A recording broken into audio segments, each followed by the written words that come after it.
Chair Fani Willis looking into 2020 election interference from both Trump and his allies. A judge ruling that Senator Lindsey Graham, the Republican from South Carolina, must comply with the subpoena. They must testify, although the questions will be limited. And then there's more news today on the January 6th committee. Now they're looking to speak with former Speaker of the House, Newt Gingrich. So this is all happening alongside what Democrats are doing there in Philadelphia with President Biden. Let's take this shot live here right outside the doors there to Independence Hall. So we got these three excerpts, Brian. What else do you think the president is going to say? Is he going to be bringing it up? Is this going to be like a State of the Union, rah, rah, rah, going into the midterm season?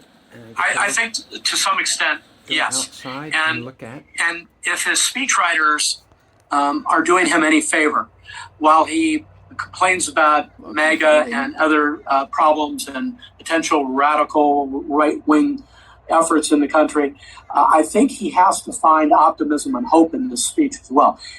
Even Democrats will not want to sit through a speech that is, however many minutes it will be, just a completely down speech without any enthusiasm, without any promise or hope for the future.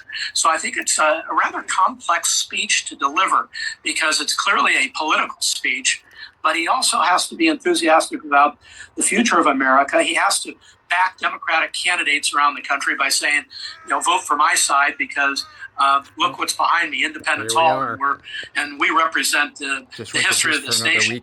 So he has to do all of that in the same speech, and hopefully it hits all the marks from the Democratic point of view. From the Republican point of view, it's very clear that Republicans will be listening very carefully because they will want to pounce on some of these comments that may be coming from the president, which label the Republican Party, label